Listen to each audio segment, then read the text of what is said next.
like to thank the grace of heaven, the virtues of masters, and the compassion and mercy of the grand predecessors, predecessors, senior transmitters, temple masters, lecturers, and everyone for giving me this opportunity today to talk about today's class, which is the classic of the way of the virtue, Tao Te Ching, chapter 65. Okay, here's the overview. All right, chapter 65. The main title is Mystic Virtue. Okay, and the subtitle is Great Congruence or Great Concordance, okay, which we will talk about at the very end, the conclusion. Okay, so this is a relatively shorter chapter than the previous chapter, 64. It's only got 15 phrases / lines, okay, 15 phrases. It's pretty short, and it's a change of pace in terms of the topic or the focus from 63, 64. 63, 64 was, as you all remember, from last what, 3 weeks or something, right? Was more or less talking about how we manage our lives. So how do we deal with issues, right? Okay, how do we, and stuff like that. Whereas this time, it's a change of gears. It's talking about mystic virtue. It's a little bit more, you can say it's more abstract, but anyway, but it's related to 2 previous chapters, okay, which we will get into in the details later. And also, also this title is the second. It's a second. There are not that many chapters of the 81 chapters in the Tao Te Ching. I think three or four, only 3 or 4 repeat the same, what do you call that? Same chapter head title. You know that? Yeah, there are 3. I think this is the 3rd one. Okay, so anyway, but we'll that's a little trivia. Okay, so right now it's divided into 3 sections. The first 5 phrases is basically talking about, well, it's his thesis, it's his proposal or thesis, okay, talking about and how a Tao master would manage things, okay, would deal with people, specifically with people, okay, and then he talks about how you manage a kingdom. Yeah, is it okay?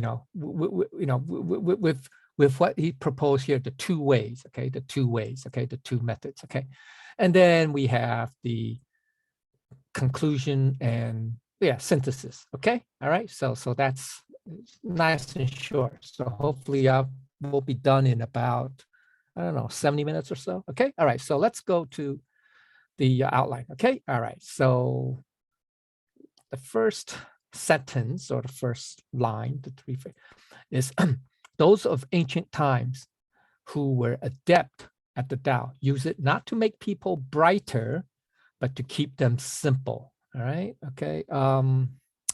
Okay. This word "san," you just want, normally it means excellent or being good. Goodness, excellence. Being.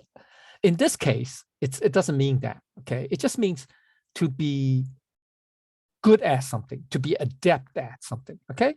To be good at something. Okay. All right. So that's what I mean. Okay. All right. But usually, we use this word sometimes mostly as adjectives or as noun, right? Not as a verb. Okay, this is more as a verb now. Okay, just so you know. All right, the basic meaning of the first phrase is those who were skillful at practicing the Tao in ancient times. Okay, so that's the first phrase. That's this phrase right here. Okay, all right, okay, all right. Additional meaning, another meaning is the ancients who were skillful at practicing the Tao are those who manifested the Tao in daily living or in their lives, okay? There are those who are able to be immersed in the Tao, okay? Those are the ones who are adept at Tao, okay? That's what it means, okay? That's what it means, okay? I mean, it's the ancients, right? Lao Tzu is talking about, okay, well, here's what Lao Tzu is talking about. And who are these people? Who are these ancients that Lao Tzu was referring to? Lao Tzu was not referring to himself.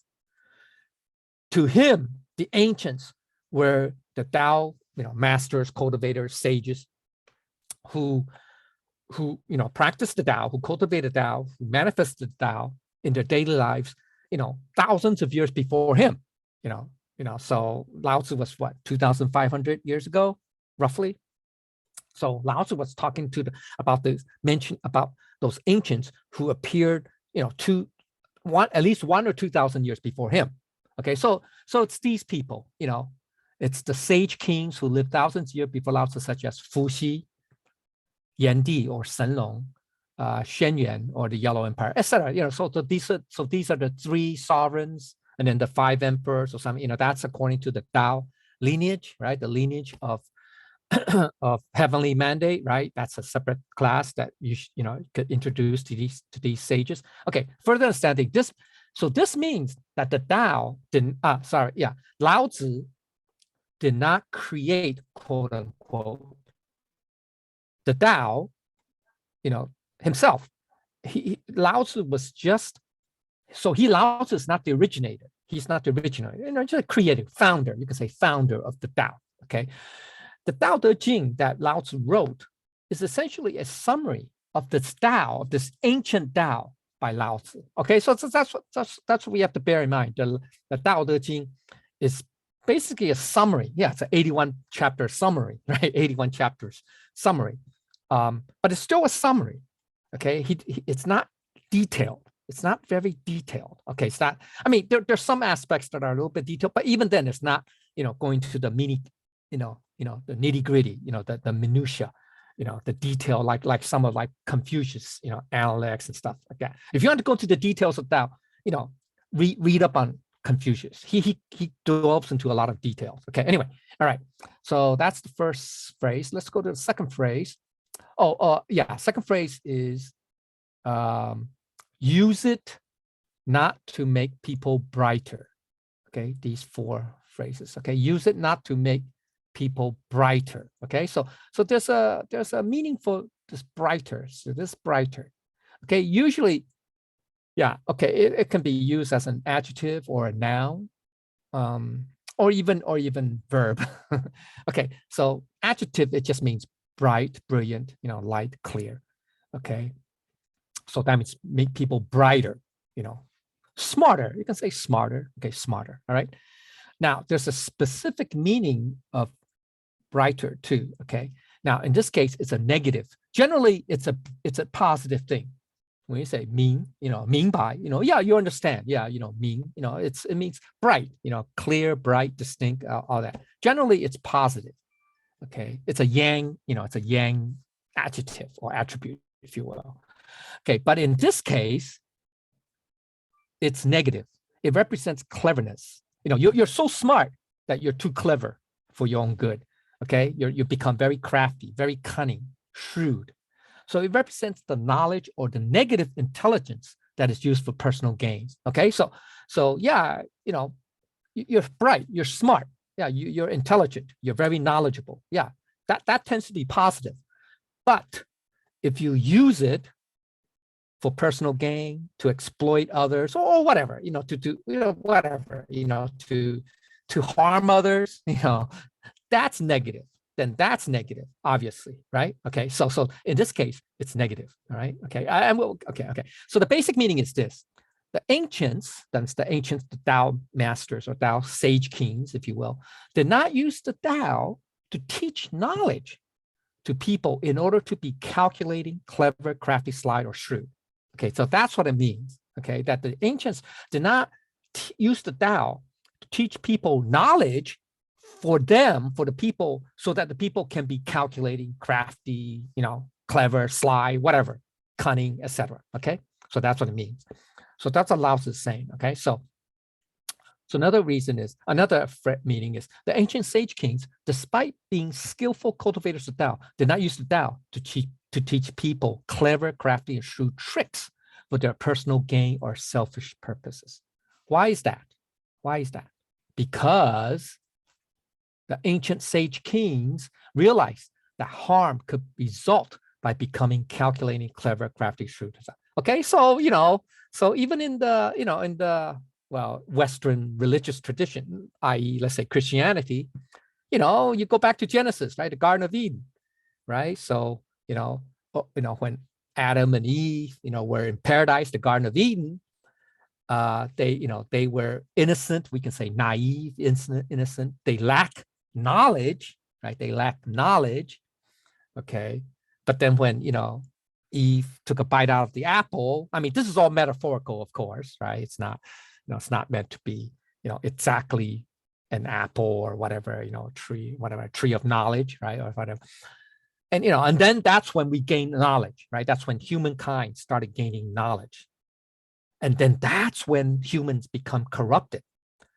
Before they were, you can say naive, innocent, whatever, simple-minded, whatever, And the metaphor, this is all metaphorical, okay? All right, so that's what the Garden, even the stories, right? How human beings lost grace.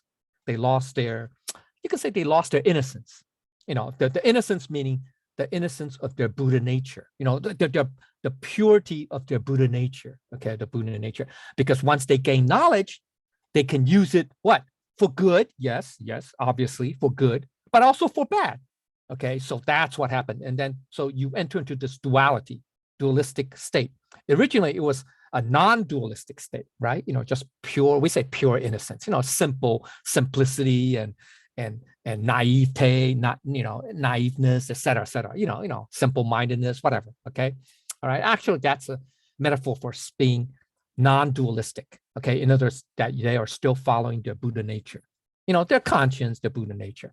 But then once we gain knowledge, hey, then we can say, hey, why is that person, richer than me or whatever, has more than me? Well, I'm going to figure out a way how to, get more, right? So it could start out innocently, but then, gradually, that's when we get corrupted because we started using our calculating mind with knowledge, armed with knowledge to, for selfish gains in this case, okay, etc. So that's one, okay? So the sages realized that. Yeah, that's okay. All right. So it's, it's kind of parallels to Garden of Eden at the very beginning. Okay. So the understanding is that this phrase may seem contrary to the prevailing view that it is a good thing to be more mentally bright, clever, intelligent, whatever. Okay. To gain more knowledge is better. That knowledge is power, etc.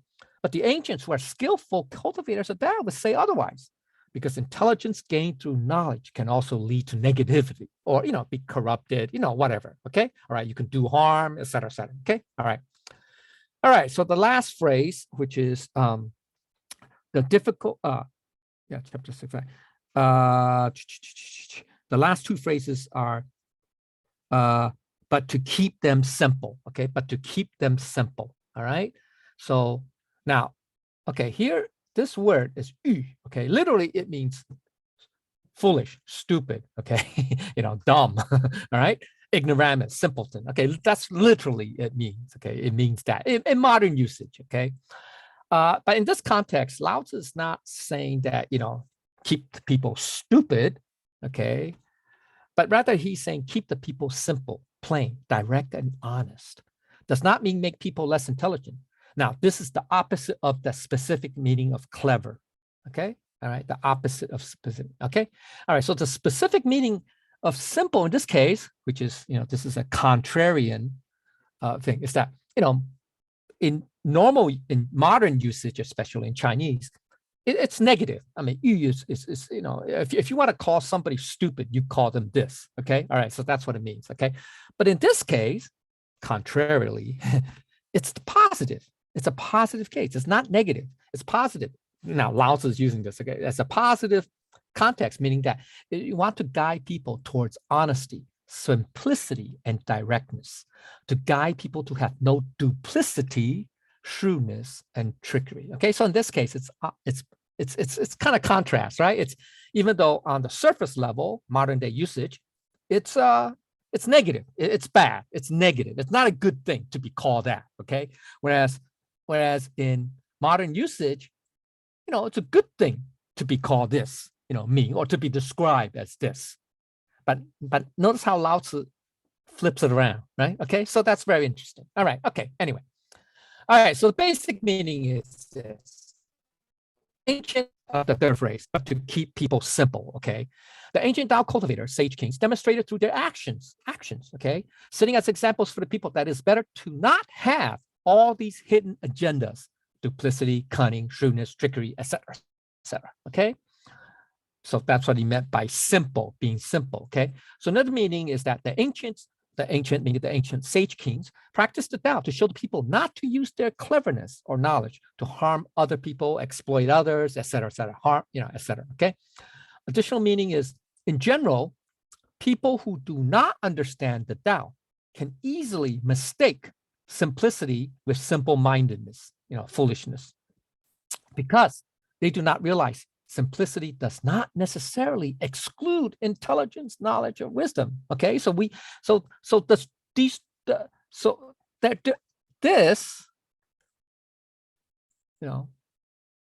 literally mean dumb. Okay, stupid. But simplicity in this context, Lao Tzu is trying to say it's simple. Simplicity does not mean a person who's simple does not mean a person is not intelligent.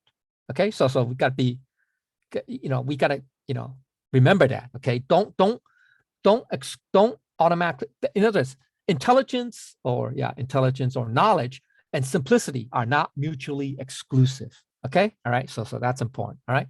Okay. Now there's an internal aspect. That is, to be simple is to be pure and still, like the natural state of our Buddha nature. Where did we get that from? Chapter 37, that simplicity of the nameless, okay? 6th and 7th phrases, okay? You can look it up. All right, chapter 37. The deeper understanding at the social level, or the broader level, the ancient sage kings who are skillful Tao cultivators realize that intelligence or knowledge, that's the brighter part, alone cannot make people become better humans, right? So knowledge or intelligence alone, just having knowledge, or lots of knowledge, or lots of knowledge or intelligence does not, just having that alone does not make people better, because there's ethics, there's morality, okay, the other aspects, humanity, benevolence, all that, okay? So that's different, okay? All right, so knowledge can give people the power to be good or bad, right? So knowledge actually is just neutral, okay? Gives people, intelligent by itself does not necessarily mean people will only do good or be better humans.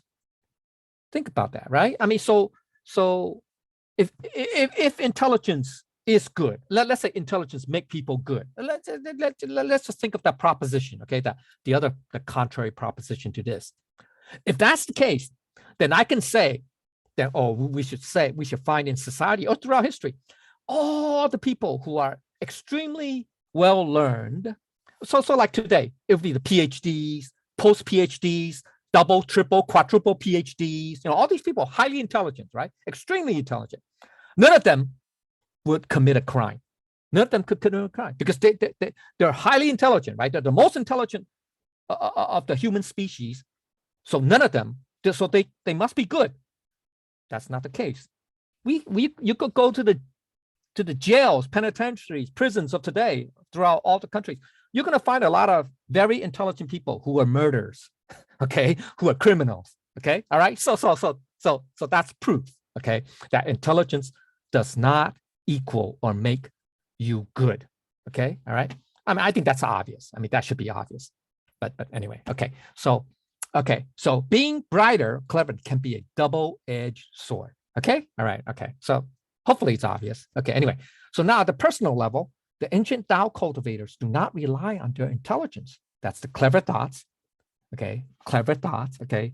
This is people, but that represents thoughts. This is at the the higher level, internal level. But instead, rely on their innate Buddha nature. That's the state of simplicity.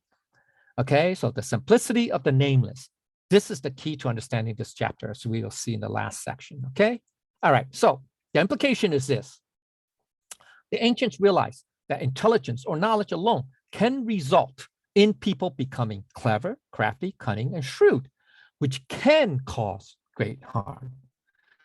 So the ancients focused on teaching what? The Tao virtues first, okay? In order to teach people what is right and wrong, proper or improper, benevolent or non-benevolent, mercy or unmerciful, etc., etc., etc. Okay, so let's go to Appendix A. All right. Okay, so this is Lao Tzu's position on knowledge. Okay, knowledge is limited. Okay, so science represents knowledge. Okay, so science. I mean, today, everything's science, right? Science, represents knowledge, scientific progress, right? Advance of knowledge, et cetera, et cetera. Okay, so science, we use this metaphor. It's like a tailor, tailor. Okay, so existence is like a customer who walks into the store. Okay, so that's, so we have a tailor and a customer. So that represents science and existence. Now, the tailor or science can take measurements of the customer, of existence or phenomena, okay, with great accuracy and efficiency. That's true, right? We can send probes to Mars now, right? Perseverance, I think it's called, right? I mean, we can do it with pretty darn good accuracy, okay, and fairly, good efficiency, right? We have rockets that can land, land back onto the launch pad or whatever, okay, reusable, okay, whatever, okay. So science is fantastic. We make a lot of great strides, okay. So that's good, right? That's good for humanity, right? Okay. Now these measurements, we can say it's knowledge now, okay, can then be used to create a suit that fits perfectly. So with science, science is the pursuit of knowledge. Let's just say that, okay, or the storehouse of knowledge. Now with measurements, that means science can make measurements, okay, take measurements like the tailor. Then the tailor can then create a suit that fits you perfectly, fits you to a T. Okay.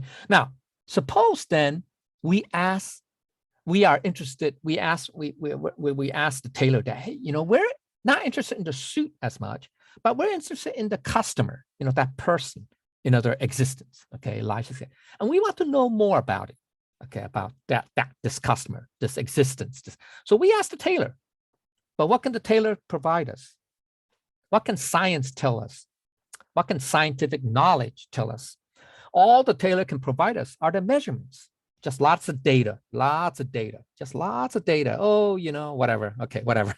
Okay. So, but the science, the tailor cannot tell us much about the customer's personality, character. Okay. Well, let me step back a little bit. Some people may just be, psychology. They say pseudoscience, half science, whatever. Okay. I mean, it can tell a bit, not 100%, but quite a bit about a person's character, personality, profile. That's how you do profile. You profile a criminal, for example, or a person. Okay, you could do that, but it still does not get to the essence, to the core. Okay, so that's what's the problem is knowledge. Science cannot do that. Okay, so that's what I'm trying to get at. Okay, I don't want to belabor the point, but anyway. Okay, so let's go back.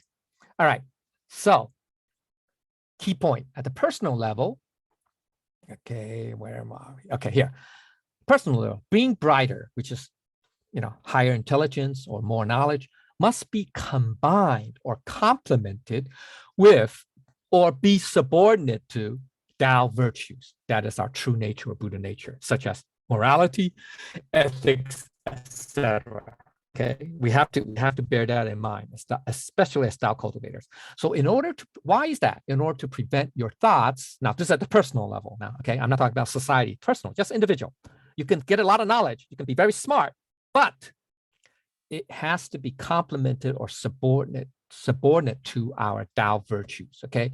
Why? In order to prevent our thoughts from applying intelligence or knowledge for negative things, right? Okay, so yeah, we can be very smart, but if we don't follow our true nature or morality, ethics, we can use it for bad things, right? Yeah, we can turn our thoughts into negative stuff and start, whatever, scheming, planning, whatever, okay? All right, so at the social level, so the ancients seek to teach people in the Tao virtues as the fundamental, that is the root, okay? And then teach intelligence or knowledge as the incidental or the branch, okay? So what comes first, the root or the branch? You tell me. Well, I don't know. Some trees, maybe it comes from the branch, okay? Some roots come down from the branch. There's a certain type of marsh mangroves, I think it's called mangroves, but they have roots in the soil too. But anyway, it doesn't matter. But anyway, okay, so the root is more important, okay? So the root precedes or has precedence over the branch. Okay, all right. So let's go to the next two. Section 1, do I still have time? Okay, all right. The difficulty of governing people is due to their excessive cleverness. So that's his proposition. Okay, this is the last two phrases of section 1. So he's making a proposition of Lao Tzu in this chapter, talking about, the ancient people do not promote intelligence, do not promote intelligence as much as, as much as simplicity. Okay, and why is that? Because it's difficult. If you promote intelligence or knowledge in society, then it becomes difficult to govern, because people get smart. They get smart. Say, hey, I don't like these rules. I want to circumvent it. Oh, I don't like, whatever. I don't like the taxes. The taxes are too high. I wanna find loopholes and get around it. Whatever. I'll find tax havens. Abroad. Whatever, stuff like that. Okay. All right. Okay. So anyway. All right. So there's this term here. This is Chinese word, okay? Which translates as cleverness here, but if you look at the dictionary, all right, it means intelligence, knowledge, resourcefulness. Okay, it means this. Also means wisdom. Okay, I mean by itself. I mean wisdom should be 智慧. It should be more specific, but it could mean that too. Okay, so it's positive, right? Yeah, you could say, yeah, this is positive. Who doesn't want wisdom? We can't get enough of prudence. We can't get enough of knowledge, resourcefulness. Okay. Okay. But in this case, Lao Tzu is not, this is very broad. Okay. So he's using it in a very more narrow, specific, okay, case. And that is, it's negative because it means using intelligence or knowledge to benefit yourself at the expense of others, to use it to justify your actions, however damaging they may be. Okay. So Lao Tzu is using this term in the negative sense, in the narrow sense, in the very narrow sense, not in the broader sense. Okay, all right. So the basic meaning of the line is, at the kingdom level, people are difficult to govern or to rule because they have too much intelligence or knowledge and reserve. Okay, that's what this line says. This phrase says. Another meaning, additional meaning is that civilized society needs laws to maintain order and safety, to keep people within the bounds of acceptable behavior. But when people become too clever, they find ways around the laws. Okay, so that's the problem. Okay, all right. So additional meaning is that lawmakers respond by passing more laws. Yeah. Oh, okay. I gotta close those loopholes, or whatever. Okay, or ambiguities or whatever. Not specific enough, right? Okay, by passing more laws, which create more complexity, but that ends up creating more complexity. In turn, complexity creates more opportunities to confuse, hide, twist, and manipulate the laws, resulting in more difficulty. So it's a vicious cycle, right? So when lawmakers pass more laws, man, you need a lawyer to really, get a handle on this. Oh, wait, there's this clause and that clause and whatever, and it gets more complexity. You go to court, and then the one court says this, another court says that, boo, boo, boo, boo, boo. Wow. That's how the U.S. is like. Pretty much the legal landscape of the U.S. is pretty much like that. Okay, so that's why you have so many lawyers now. Okay, so many lawyers. Okay, and then in turn, the lawmakers, be at the local, state, or federal level, pass even more laws, and then that's just a vicious cycle. Okay, so that's why. Okay, it's too complicated. All right. Okay, so further understanding, this becomes a negative feedback loop that keeps getting worse. Well-intentioned people, yeah, they're good. I'm not saying all these lawmakers are bad people. A lot of them are probably, majority of them, I don't know, majority of them probably are well-intentioned. They have good intentions, okay, well-meaning people. They try even harder to fix this, okay, this problem, only to create an even bigger mess, which leads to even more difficulty in governing people. See, so that's the vicious cycle today. All right, okay. Now these are external, these are society level stuff. Okay, now let's talk about personal level. It is difficult to manage your thoughts. That's the people, okay? When you have too much cleverness, craftiness, and shrewdness.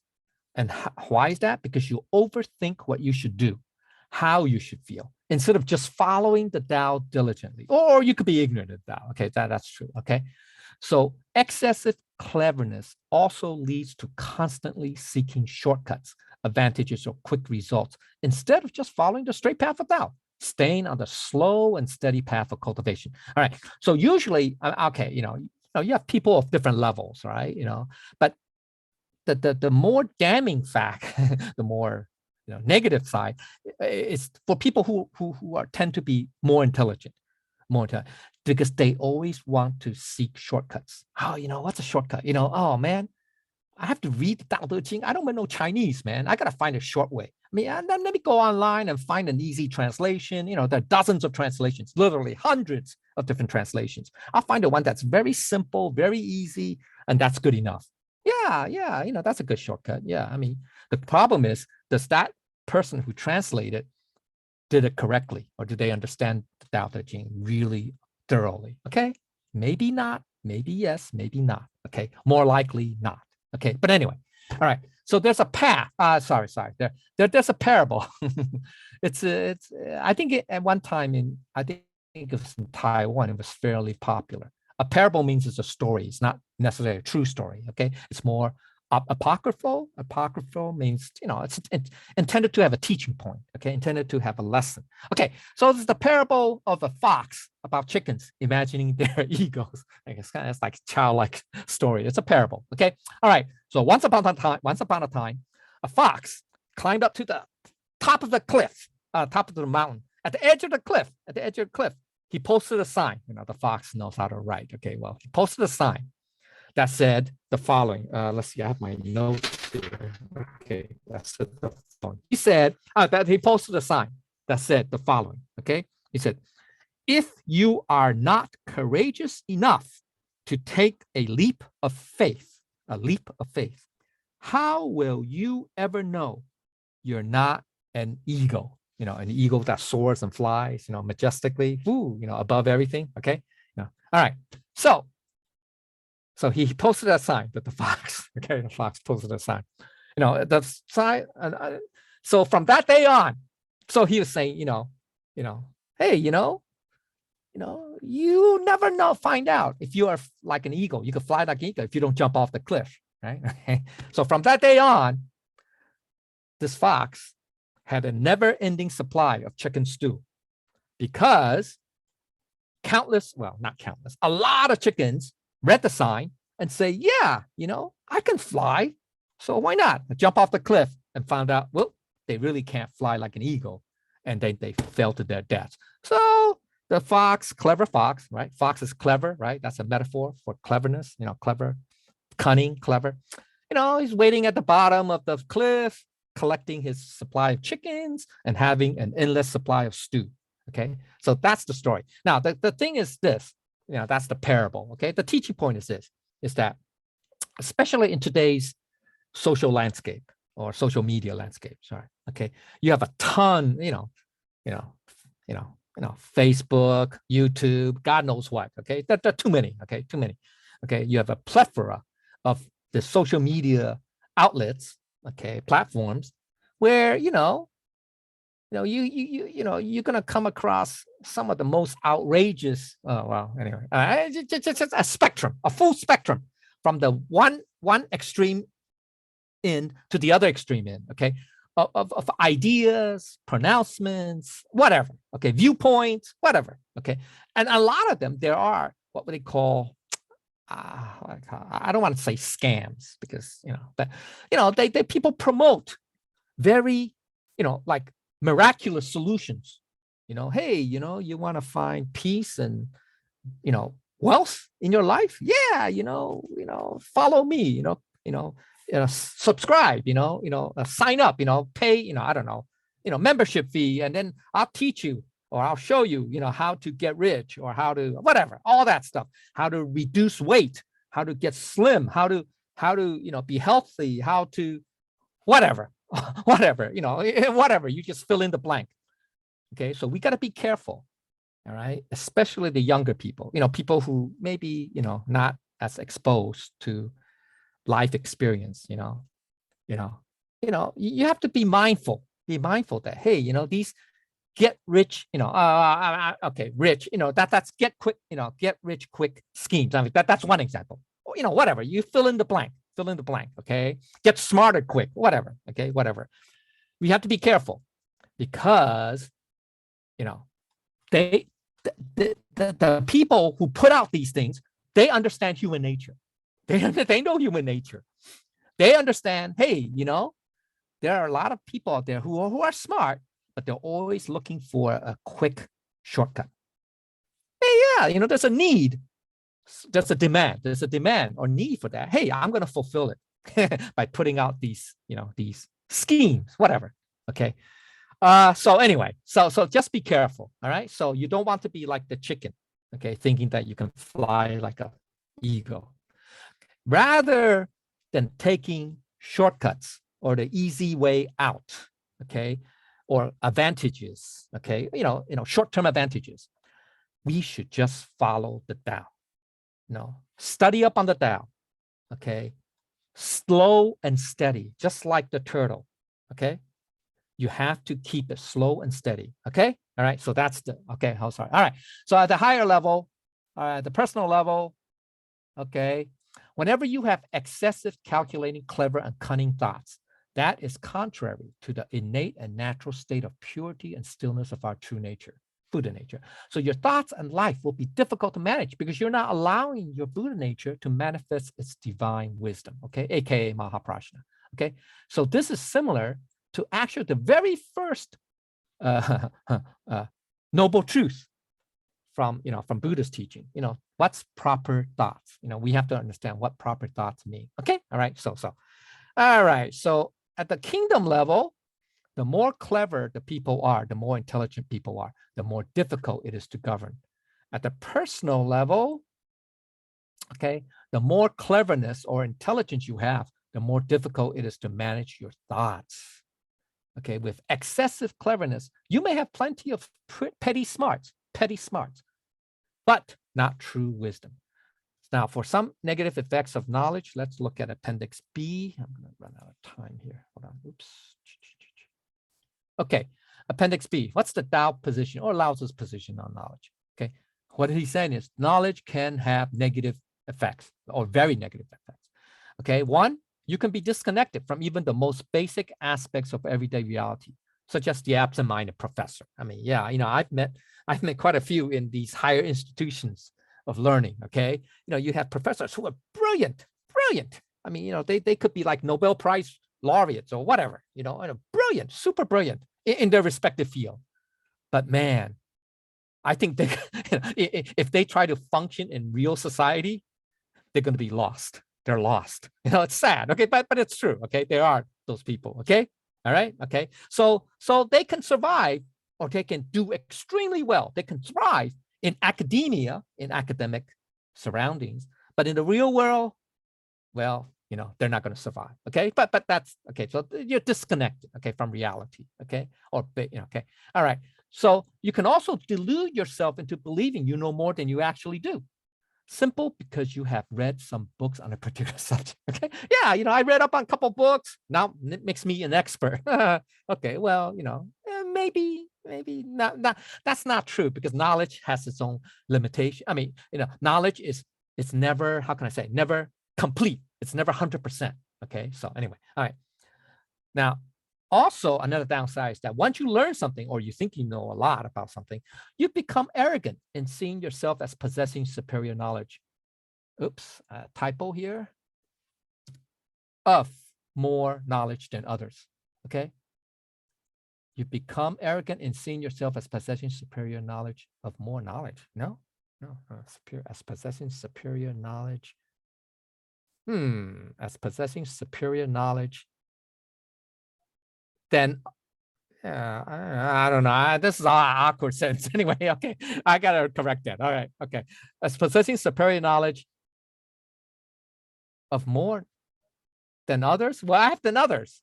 Or I don't know. Okay, doesn't matter. Doesn't matter. You get the point. Okay. So another point 4, because I don't want to. I got more to go. Number 4, your arrogance can make you critical and cynical. Yeah, that's another thing. Okay.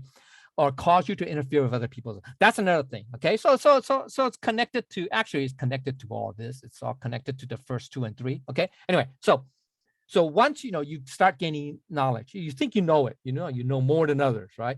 Then it's easy to become critical and cynical. Once again, it's the ego in the background that's playing it up. I mean, that's enabling it. Okay, so we got to be careful. Okay, all right. Then lastly is you can reinforce your erroneous beliefs with preconceptions as bias and glib being superficial. Okay, glib comes as defense, so it becomes impossible for you to learn anything. Your cup is full already. Okay, your cup is full of water or whatever, tea, so that you can't gain more because it's like a vicious cycle. It's like a like a feedback loop. Okay. All right. Once you learn, you think you know everything, or you know a lot of something, or you become an expert, you have expertise on something, it can make you arrogant. And once you have that arrogance, it then further reinforces your erroneous beliefs, with preconceptions as bias. Okay. So that's the downside. Okay. All right. So let's go back where this is Appendix B. Let's go to Appendix B. Okay. So the key point is this. Oh, okay. Whether in governing people in a kingdom or managing your thoughts, it is best not to rely on excessive cleverness or intelligence or knowledge, because it leads to ever more complexity. Ultimately, the best solution is the simplicity of the Tao. That's the simplicity of the nameless, chapter 37. By ruling wisely the kingdom of our own life, by ruling wisely the kingdom or our own lives in accordance with Tao. Let's go to summary part 1. Okay, so these are the challenging Tao concepts to consider. Number 1, the Tao is not about cleverness. Definitely not. Definitely never about cleverness, because many want to use shrewd cleverness in gaining an upper hand over others. This is totally contrary to the Tao. Okay, just understand that. All right. 2, knowledge is not necessarily power. Okay, does not automatically means that you get power. Okay, because the kind of knowledge that leads to arrogance and complexity will only disconnect you from reality, or lead you to a vicious loop of arrogance and feeling of superiority, so that you will never really learn anything new. Okay, okay, all right. So this is very important. Okay, so we got to beware. It's like a trap. It's called the knowledge trap. Okay. Anyway, all right. The third, it's that Tao cultivators choose simplicity based on complete understanding. What does that mean? They understand the methods of shrewdness and pitfalls of book knowledge. This is why they reject them. So we have to understand that. All right. Okay. We have to, understand. It's not to say that you can't learn something, but we have to understand that knowledge itself can have some pitfalls. Okay. So we have to be, very careful. You can't rely on knowledge alone. Okay. All right. Okay. I mean, ideally, you want to, go rely on your Buddha nature wisdom, okay, the Mahaprajna. Okay, all right, so let's go to section 2, analysis. Okay, therefore, using cleverness to govern the kingdom is being a thief of the kingdom. Not using cleverness to govern the kingdom is being a blessing of the kingdom. Okay, so basic meaning is that, okay, the kingdom level, when using cleverness to govern the state, it is like robbing the state. By using cleverness, it will lead astray the entire country. Another way of saying is that if cleverness is used to govern people, it will encourage people to find ways to take more and contribute less. Then it is as if a thief has stolen from the entire kingdom, thus weakening. Okay, so that's at the kingdom level. Personal level is when you use cleverness, that's the negative intelligence, to manage your life. It's like you are robbing your life. How so? By finding excuses to avoid doing what you know you should be doing. You are clever. You keep putting it off. Procrastination. Okay, that's a big thing. Okay, so if you get really good at finding excuses to procrastinate, then it is as if you have stolen from yourself. You have stolen the good, positive progress that you would have made otherwise if you did not procrastinate. the happiness, joy, and satisfaction that you would have had if you had accomplished what you know you should be doing. Okay, so that's from being too clever. Okay, all right. So the last, and then the not using. So the opposite now. He's using not using cleverness. Okay, so that's the fourth phrase. Okay, so second line. Okay, basically at the kingdom level, in ruling a state, instead of using cleverness to govern, use simple rules that everyone can understand. Okay, I mean, as society gets more complex, unfortunately, the simple rules become more complex. Okay, so by not using cleverness to rule a state means the state will be prosperous. Why? Because people will not find ways to exploit or take advantage of loopholes for their personal benefit at the expense of others. All right. So at the personal level, it just means that in managing one's life, be plain spoken, open, direct, and honest to yourself and others. In one's cultivation, the journey of 1,000 miles starts with one step taken at a time. Remember chapter 64? We just covered it last week. Slow and steady wins the race, not the clever shortcuts or side paths. Okay. Further understanding is if you practice the Tao of simplicity in thoughts and action, then it is as if you have blessed yourself. To thine own self be true, right? That's Shakespeare. I think that's from Hamlet. Then just as night follows day, you cannot present falsehood to anyone. Then your conduct will also be true, okay? Because that's a natural manifestation of your inner true self, okay? All right. I don't have time. Oh man, I'm running out. Okay, so the implication is this. If the rulers use methods of ingenuity and schemes to govern people, then people will also use their cleverness to deal with each other and with the rulers too, okay? Using cleverness in governing a state or managing your life is like robbing from the state or your life, the progress or accomplishment that the state or you would have had. This is why since ancient times, they all use virtue to govern people. So, okay, so now that's why it goes back here is, in ruling a state, instead of using cleverness, we use simple rules. But then people may say, well, now the state is more complex, society becomes more complex, so we need more rules, or therefore more rules, right? More laws, more rules, etc. Now, if you go down that path, that's generally the most likely path that most people would choose, right? Or at least most rulers would choose. Okay, people. Lao Tzu would say no. Lao Tzu would say you want to get people to manifest their wisdom instead. Okay, even though society can be more complex, but if the people have more wisdom, they can manage it, manage the complexity. Understand? Okay, so that's very important. All right. Okay, so the key is, in the kingdom level, the ancients who were skillful in the Tao did not use force or power in governing the people. They all use virtue. At the personal level, not using cleverness means not trying to do anything fancy or elaborate. Keep it simple. Stick to the basics. Anything that is too complicated has a greater chance of breaking down, right? By being honest, open, and true to yourself, good things happen for you, and others may think you are lucky, but it is just the good fortune that you have created for yourself, okay? All right, by keeping things simple, etc. Okay, all right. All right, now we're at are we at the conclusion? Yes, we're at the last section. I still got like 10 minutes. Okay, so here it is. Knowing that these two, or both, are also standards. Always knowing these standards is called mystic virtue. That's where the title comes from, or something. Okay. What are the two? Let's see right here. Okay, what are the two? Okay, all right.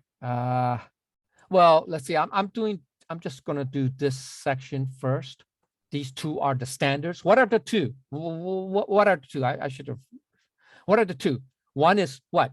To govern the kingdom, right, or govern people with cleverness or intelligence, etc., or to govern the people, or try to get the people to be more simple, more plain spoken, more honest, direct, etc. Okay, so being aware that the above two approaches or methods, that's in section 1 at the very beginning, the first 2 lines, if you will, are both paradigms. Paradigms means patterns, models, etc. Okay, or standards. To know how to use cleverness, intelligence, or knowledge, or to know not to use cleverness. Okay, so that's the paradigm. Okay, that's the chart, the two choices. They think like they're like opposites, right? They're two extremes, right? They are two extremes. Okay, so the first paradigm, first approach or standard is using cleverness to govern a country or to manage your life. Okay, in order to take advantage of something or exploit an opportunity, to have the quick fix or get the edge. This is what most rulers or people would do, right? Yeah, they would choose that. Okay, additional is the second paradigm, the approach, second paradigm is to keep things simple or not use cleverness, right? It's the Tao standard. Rather than trying to be clever or using tricks, recall, and now that this shows up in many areas in the previous chapters, when the country's governance is lackluster, the country's people are simple and honest. That's from first two phrases of chapter 58. Or, right, when people have many clever tricks, the more strange things appear. That's the 10th and 11th phrases of chapter 57. Or, it is better to apply oneself, take everything in sequence and mind the details. That's a section of chapter 63, without difficulty. All right. Okay. So further understanding is that the most important thing for Tao cultivators is to know both paradigms. You have to know both standards, both patterns, both models. And then the key is, okay, so step one is to know both. You have to know the two extremes, right? Know the two extremes. Then naturally choose the Tao with full awareness and complete understanding. This is the second step, okay? Yeah, second step, third step, second step, all right? Okay, so that's the most important step. That ties into mystic virtue, okay? Let's see, let's look at the second line. Basic understanding of second line. What's the second line? Second line is this, right? Always knowing these standards is called mystic virtue, okay? So how does knowing both paradigms or both standards qualify you for mystic virtue? By living your life in a natural, simple way. That's the simplicity of the nameless. That is certainly in accordance with the Tao. Another way to say it is, but if you live that way, that's the life of simplicity, because that is all you know, then that is a choice born of great ignorance rather than a great virtue. Okay, very important, all right? So that's where how does knowing both paradigms qualify you? Because you know, you see both sides, you see both extremes. Then you consciously choose. That's the awareness part. That's the awareness part. You choose one, you choose the middle path. Actually, it's really the middle path, okay? So that's the life of simplicity. But if you don't know the two, you just know one, you just have one, then that's not really a choice because you have no choice. That's the default. You have to do it because there's no other way, right? So that's not really a great virtue. I understand this, okay? So this is very important, all right? So here it is, okay? Is only if you know, that's being aware of both the non-Tao path, the non-Tao path, in this case is the first paradigm, first standard, and the Tao path, that's the second paradigm, or I should say Tao-like path, okay? It's a Tao-like path, okay? And you make a naturally conscious, that's aware, and non-contrived, naturally conscious, okay? So aware and non-contrived decision, a naturally conscious decision that comes from your true self, the Buddha nature, which is the simplicity of the nameless, to choose the Tao path or the Tao-like path, maybe that's a better way to say, can you enter the state of mystic virtue, okay? So further understanding is this. Thus, mystic virtue means making a choice out of complete awareness and complete understanding. This is what gives value to the choice. Make sense? Okay, you had a choice or many choices. Okay, this is simple. We're just saying two choices. Okay, but you have many choices in life, right? We have many choices in life. So if we are aware of that, number one, right? There are many choices. Then number two, we make a conscious. That's the conscious choice. You make a conscious choice, but it's not contrived. Not contrived, okay, or has no hidden agenda, okay? That is the complete understanding.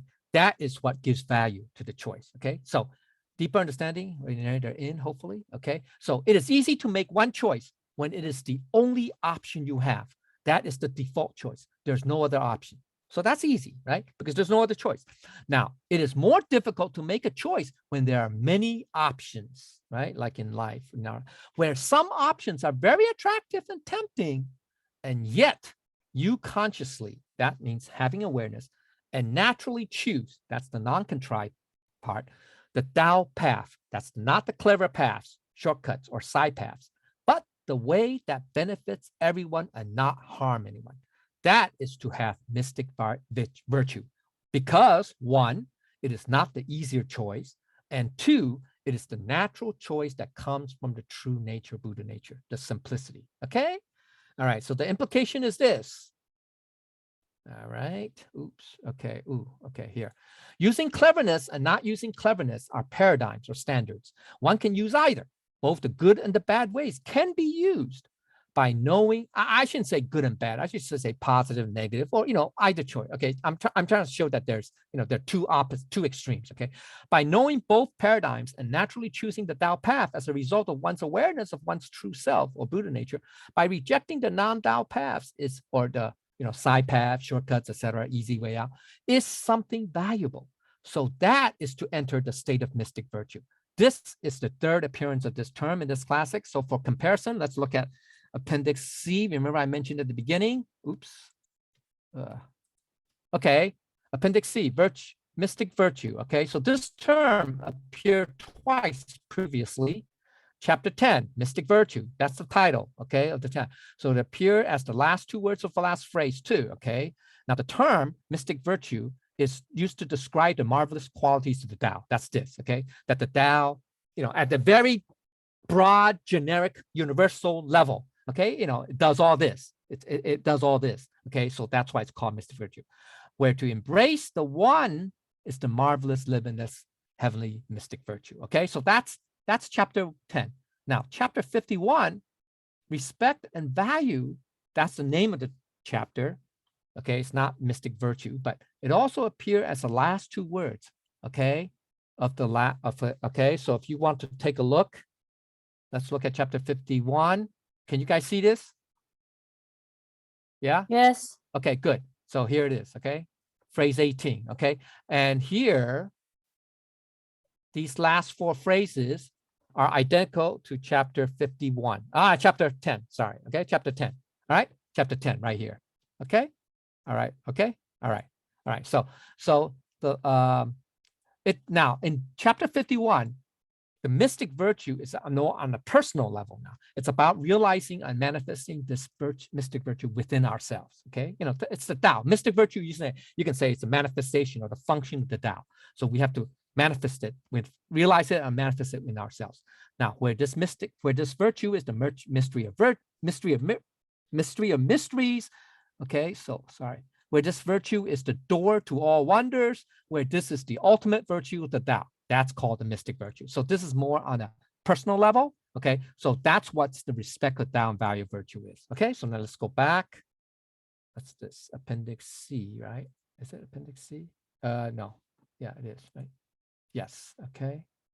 Okay, so we're near the end. I'm already, okay, at 1 hour. Okay, so the key point is this. We have one more line to go. Okay, so the key point is this. Oops. Okay, so the key point is this. Whatever circumstances emerging from using the first or second paradigms or standards, we can see the results. If we're able to understand the Tao, that is being in accordance or congruent with our Buddha nature and naturally choosing, that's the non-contrived aspect, that paradigm for governing a state or managing one's life, that is to already enter into mystic virtue, to reach the state of mystic virtue, okay? So, oops, okay, so you are not in the Tao because you do not know any other way. You are in the Tao because that is your natural choice. That's the non-contrived part. Choice born of your free will. That's the awareness part. That choice has value. And this value is called mystic virtue. Okay, so let's go to part 2 summary. Oops. Okay, part 2, how to attain mystic virtue. All right. Okay, know the methods of cleverness. Okay, become aware of the many ways people take advantage of the system, exploit loopholes, and just, understand there are many different non-Tao paths, or not positive paths. Okay, not, negative paths. Okay, you can say negative methods. Okay. Then second, we have to learn well the benefits of simplicity. What's the benefits of simplicity? Actually, it's understand, that's where contentment comes in, et cetera, okay? Understand also humility, et cetera, okay? Understand how less is actually more, how letting go of clutter can liberate you and make you a more powerful person. We have to learn about that or understand that, okay? Come to a realization that simplicity does give us more power, does give us more, even though it may seem less. Okay, all right. Okay, so from complete awareness of the above, right? You have to be aware, understand, know the above, know the two. Choose the Tao. You choose the path. Okay, so people may think you are acting against your best interest because they cannot see the great congruence that you can. People may say, "Hey, why are you, cheating yourself? Why are you not enjoying, I don't know, enjoying, eating a lot more meat, you have the money, you have the wealth, why don't you, spend more, whatever, drink more, eat more, do all things more, whatever." Okay, anyway, all right, okay, so so that's not what we want to do, right? Okay, so let's go to the last sentence. Okay, last line. All right, so we're near the end, so I might take 10 more minutes. Okay, so maybe less. Okay, mystic virtue. So here's the conclusion. This is the synthesis. Okay, mystic virtue. So I put in so because it literally just means profound. Okay, mystic virtue, so profound, so far-reaching, and is opposite to material things. Then the great congruence is reached, or the great concordance is achieved. Okay, all right. So basic meaning of first phrase is that the power of mystic virtue is beyond measure. It is so deep, so profound, and so vast that is far-reaching, beyond imagination. Okay, so people with depth, such as Tao cultivators or Tao masters, would make sure they know exactly what they are accepting and rejecting. So that's the understanding part. Okay, thus the choice is meaningful. Oh, sorry, that is the awareness part. Sorry. Okay, thus the choice is meaningful. They can see far into the future and view the long term over the short term, right? Okay, no short term gains and stuff like that. Okay, so additional meaning is that a shallow person, on the other hand, a superficial shallow person, makes a choice without knowing what all the options are, or even that they exist at all. Okay, so that's the shallow person. Okay, they make a choice without knowing, without aware, understanding or aware that there are other options. Okay, those who are short-sighted only know what is in front of them because they are not aware of all the choices available to them. They feel as if they have no choice. They must take the path that is laid out for them. That's called karma. Okay, that's karma. Okay, all right. So further understanding is on the other hand, skillful Tao cultivators know what their choices mean in the long run. They can see the consequences of short-term, gains or advantages. So they make adjustments as they proceed. This is how they create their own destiny. Thus, one way to describe those who have mastered their own destiny is to say they possess mystic virtue. Okay. All right. We're getting to the second phrase. What second phrase means? Second phrase is saying it's opposite to material things. Okay, opposite to material things. So that's what it means is that this mystic virtue is completely opposite of material pursuits. That's another way of saying it. Okay, so to most people who belong to the short-sighted category, the choices of skillful Tao cultivators seem to make no sense. They do not try to exploit others and do not seize opportunities to gain an advantage or to slack off, et cetera, et cetera. Okay, so you guys are dumb. You Tao cultivators are dumb. You guys are not taking advantage of the system or the loophole or whatever. Okay, or the shortcut. All right. Okay. So another thing is they do not seem to just look out for number one. This is not because they do not know how to do these clever things, but they do, but choose not to. Okay, so that's where the understanding comes from, awareness and understanding. Okay, all right. So further understanding is the Tao cultivators, forego instant gratification for the long-term gain. Okay, now let's go to the last phrase. Okay, or the third phrase. Sorry. Okay, the third phrase, which is One reaches a life that is congruent with the Tao. One's life is moving in the same direction as Tao. That's here, that's this, that's then the great congruence is reached. Okay, all right. So that means one reaches a life that is congruent with the Tao. That's identical. You can say identical to the Tao. One's life is moving. Okay, another meaning is, another way to look at it is a life that is in accord with the Tao, aligned with the Tao, in conformance with the Tao, or in tune with the Tao. That means that. Okay. Now there's a bigger meaning of what a congruence is, the great congruence or the great concordance. It's the ultimate life lived in accordance to the Tao, a life that mirrors the Tao, where there is no stress, no strife, and no struggle. That's the ideal state, okay? So at the highest level, at the ultimate, if you're 100% in congruence with the Tao, okay?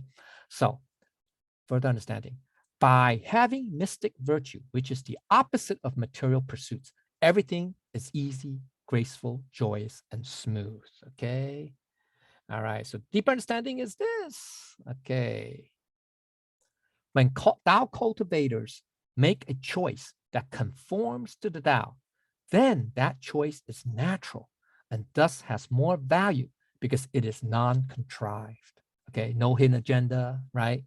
Okay, no intentions, okay? Most people lack mystic virtue because they are not aware of their true self. Why is that? Because they have too much cleverness and intelligence, which covers up their true natures or Buddha natures, innate divine wisdom. Okay, so that's why. All right, so that's why Lao Tzu does not emphasize teaching intelligence and cleverness. Okay, using the Tao to teach it. Okay, all right, so the higher understanding is this. We're very close to the end. Okay, 2 more minutes. Mystic virtue is both profound or deep in its implications and far-reaching or vast in its effectiveness because it is a reflection, a mirror of the Tao, if you will. With mystic virtue, you can have the ability to be the creator of your own destiny, or destinies in your hand, in your own hands, because you have many more options, because you have entered into the Tao and escaped or transcended the bond of fate or karma. Okay, here's the implication. Mystic virtue is so profound that it is difficult to explore completely. It is difficult to understand its profoundness or its depth. It runs counter to the tendency to pursue material things and opposite of the desire for short-term gains. Mystic virtue is a mechanism for destiny creation. It is the way to achieve a stress-free, strife-free, and struggle-free life. Okay, here's the conclusion. 1 more minute. Okay, so this chapter points out a key point, that those who have entered the Tao, or skillful Tao cultivators, choose simplicity instead of cleverness as their approach to life. By consciously, that's having awareness, and naturally choosing, that's non-contrived, the simple approach as the standard is a value that is called mystic virtue. Okay, so this connects back to the first line of this chapter, right? Where the ancient skillful Tao cultivators did not use the Tao to make people cleverer, I think that's a word, right? But rather to make them simpler, okay? They sought to teach people the Tao virtues as the fundamental or the root, and then teach intelligence or knowledge as the incidental, the branch, where both Tao virtues and intelligence or knowledge complement or combine with each other, where intelligence or knowledge is subordinate to Tao virtues. That means it follows the Tao virtues, okay? So this is to return to the simplicity of the Tao, the simplicity of the nameless, which is the true nature or Buddha nature. That is the natural manifestation of the Tao, okay?